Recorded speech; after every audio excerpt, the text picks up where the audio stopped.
Coucou les criquets, donc aujourd'hui je suis toute contente de vous retrouver dans cette vidéo pour vous présenter ma recette de porridge hivernal, celle que je fais tout le temps. Donc ça se passe en plusieurs étapes. Tout d'abord on commence par prendre une poire que je vais éplucher, donc c'est toujours important de le faire pour éliminer tout ce qui est pesticides. Ensuite on va couper la poire, je vais enlever les petits pépins, la couper en petits morceaux. Puis je vais venir déposer tout ça dans mon bol à mixeur dans lequel je vais ajouter un peu d'eau. Pensez toujours à faire ça pour protéger votre appareil. Et puis je vais venir mixer tout ça tout gentiment. Ce qui fait qu'on va gentiment pouvoir passer à l'étape 2 qui consiste à prendre une casserole dans laquelle je vais déposer les flocons d'avoine. Je vais ajouter un peu de lait d'amande sans sucre. Faites toujours attention quand vous le sélectionnez en magasin. Je vais également ajouter ma purée de poire et puis des bons gras avec la purée d'amande. Donc là, faites bien attention de la choisir complète, c'est-à-dire celle qui est plus foncée parce que ça contient encore la peau des amandes avant d'être mixée, ce qui fait que c'est beaucoup plus intéressant en termes d'apport en fibres. Et voilà, je vais encore rajouter un petit peu d'extrait de vanille, donc ça on en met un tout petit peu et ça a vraiment un pouvoir aromatisant qui est très intéressant.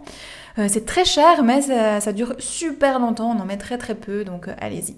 Étape 3, je vais venir chauffer tout ça à feu doux, n'allez vraiment pas trop fort et on va remuer tout au long de la cuisson avec une spatule en bois.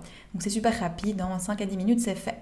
Et on passe à l'étape suivante, donc une fois que la consistance est compacte, comme on le souhaite, que le lait a bien pris, on va venir verser notre porridge dans notre bowl. Donc moi, vous voyez, j'ai choisi mon bowl chat que je suis toute contente de vous montrer sur Instagram. Donc voilà, on dépose tout ça gentiment et puis on va venir décorer notre bowl. Donc là, moi, je vais ajouter un petit peu de léagineux que j'ai découpé tout avant.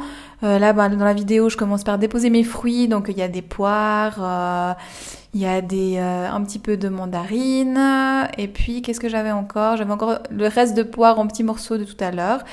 J'ai aussi mis mes œufs halinés comme je disais tout à l'heure pour les bons gras et aussi de la coco en morceaux parce que j'adore ça et si vous avez le temps, retissez-la un tout petit peu dans une poêle, c'est encore meilleur.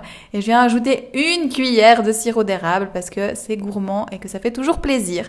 Donc voilà, j'espère vivement que cette recette vous aura plu et je vous dis à tout bientôt mes petits criquets dans une nouvelle vidéo. N'oubliez pas de liker si ça vous a plu. À bientôt, ciao ciao.